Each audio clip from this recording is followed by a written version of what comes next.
गुड्डू जी राधा वल्लभ श्री हरिवंश, कौन है गुड्डू जी? अच्छा, राधा वल्लभ श्री हरिवंश। गुरुदेव भगवान के चरण कमलों में अनंत दंडवत प्रणाम। इस शरीर का नाम और निज मंत्र के लिए आपके चरणों में प्रार्थना है। मतलब शरणागत मंत्र ले चुके हैं क्या? कब?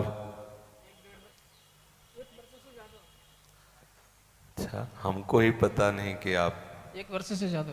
अच्छा, यहाँ से आप श्री जी से ले चुके हैं शरणागत मंत्र? अच्छा। हाँ।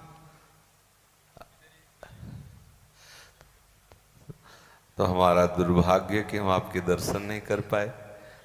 देखो, कम से कम इतना तो राग होना ही चाहिए कि हम गुरु की नजरों में तो हो यार। उसको पूछना पड़े कि ये किनका है। अब आप सोचो, पहली बार मेरी दृष्टि में आप आए हो, मंत्र कभी भी लिए हो, आप बताइए, आए हो आप हमारी दृष्टि में? 1-2 बार बैठा हूँ, 1-2 बार बैठा, जगह ही नहीं मिलती बैठने। नहीं, जगह की बात है, वो तो निकलते हुए भी होता है ना। सामने ही होता हूँ। अच्छा अच्छा, पर अब पहले हमारी दृष्टि में चढ़ो। गुरु की कृपा दृष्टि में ही चढ़कर इस मार्ग में आगे जाया जाता है। और अहो भाग्य है आपके जो आप वृंदावन का आश्रय लिए हैं, हमारी प्यारी जी की शरण में है। क्या नाम है आपका? गुड्डू। हाँ, ये नाम तो हट जाना चाहिए।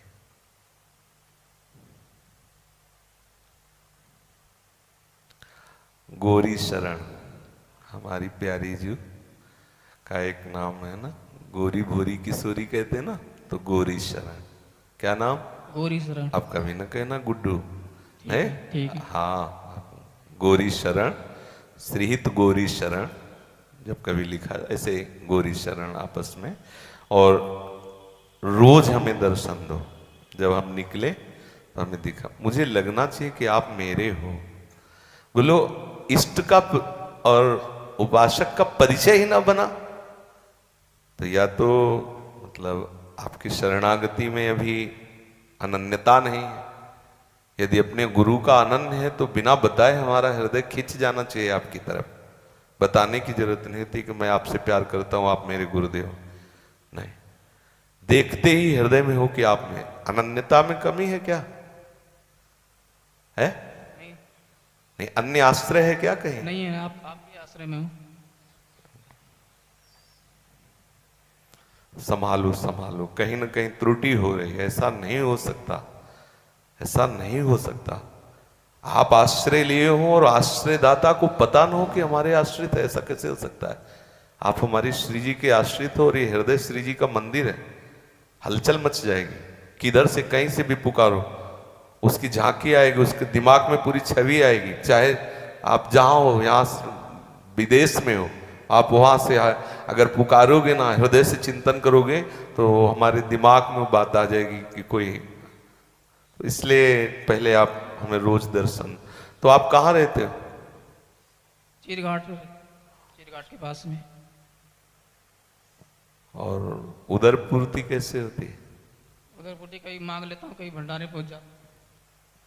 यही तो है ना, आप हमारे सिद्धांत से नहीं हो, इसीलिए बता रहे कहीं त्रुटि है। नहीं, आप 1000 कोस दूर बैठे रहो, कनेक्शन होगा तो बातचीत होना शुरू हो जाएगी। अनुशासनहीन जीवन, जिस लाभ को प्राप्त करना है उसे प्राप्त करना असंभव है।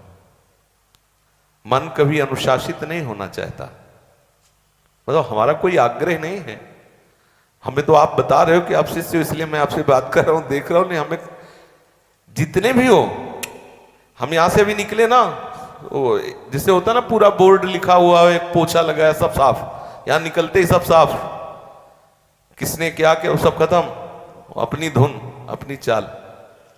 जब तक अनुशासित जीवन नहीं होगा तब तक इस मन को नहीं मार सकते, और मन को जब तक मारा नहीं जाता तब तक वस्तु की प्राप्ति नहीं होती।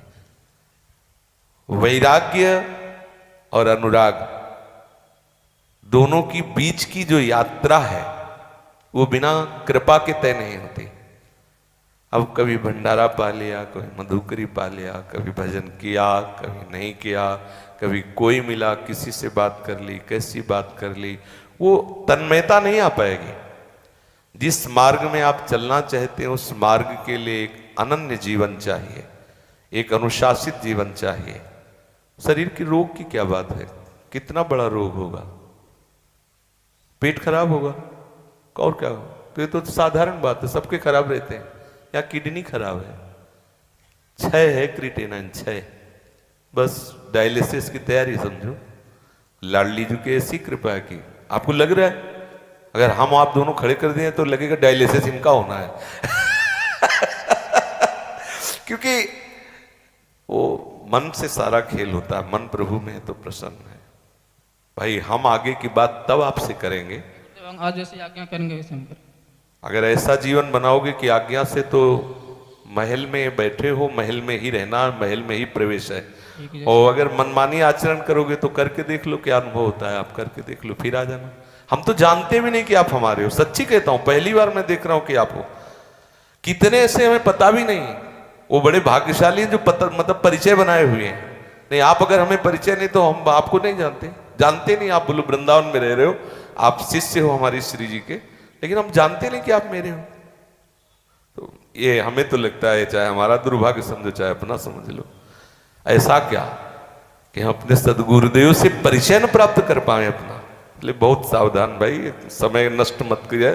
ऐसे भी लोग मिल जाएंगे और वैराग्य से, वैराग्य किसे कहते हैं, शरीर का राग नष्ट हो गया है, पूर्ण रूप से श्री जी के चरणों में अनुराग हो गया, उसी को तो वैराग्य कहते हैं। साधकों के बीच में रहने के लिए जो मन ना कर रहा है ना, वो अनुशासनहीन मन होता है, पक्का समझ लेना। और वस्तु उसी को प्राप्त होती है अगर हम कह दें कि यहीं खड़े रहना, जब तक आए नहीं तब तक हटना नहीं, तो जब वहीं प्राण निकल जाए अगर वही खड़े रहोगे तो लाडली ला के तुम्हारे सामने खड़े हो जाएंगे। और अगर मन मानी तो करके देख लो, ऐसे ऐसे अपराध हैं कि 1 मिनट में जितना अंधा बटा पड़ा उतना चबा गया। इसलिए आप निज मंत्र की बात कर रहे हैं, इसलिए कह रहा हूं कि आप पहले अपनी रहनी सुधारिए और भंडारे का खाना छोड़िए। कहते पेट खराब है भंडारा पा के भजन होता है माधुकरी ब्रजवासियों की, नहीं तो उपवास। बहुत सिद्ध पुरुष या तो भंडारा पचा पाएगा और या तो आप आनंद लो, जैसे वैसा पच पाएगा, नहीं सबके बस की बात नहीं। कौन किस तरह का संकल्प करके उसको हम पचा पाए, या तो सिद्ध पुरुष है। लेकिन हमने सिद्धों के भी चरित्र पढ़े, पंडित रामकृष्ण बाबा आदि बड़े बड़े महापुरुष माधुकरी, हमारे आज भी सदगुरुदेव भगवान तेहरा स्वयं जाते हैं, वहां से अन्न मांग के लाते हैं और उसी का 12 महीना सेवन करते हैं। पता लगा लो तेहरा सदगुरुदेव वो आदेश कर दें तो मतलब ट्रक का ट्रक जो कहें वो अभी आ जाए। अगर वो कह दे ना कि 1 ट्रक दाल, 1 ट्रक आटा और 1 ट्रक घी, तो कल सुबह तब होगा जब ये वस्तुएं वहां एकत्रित होंगी। लेकिन वो आज भी भिक्षावृत्ति से जी रहे हैं। कैसे कैसे महापुरुष इस ब्रज में। तो हमें कोशिश करना चाहिए कि हम अपने मार्ग में चले, जैसे हमारे गुरुजन चल रहे हैं हम उसी मार्ग से चलें। तो यदि आप निजमंत्र या भगवत मार्ग में आगे बढ़ना चाहते हैं तो पहले वास स्थान चयन करो, रहो, साधकों की रहनी से रहो, चुपचाप माधुकरी मांगो, पाओ और हमें दिखाओ दिनचर्या की, आपकी दिनचर्या किस कोट की, फिर आगे की बात करें।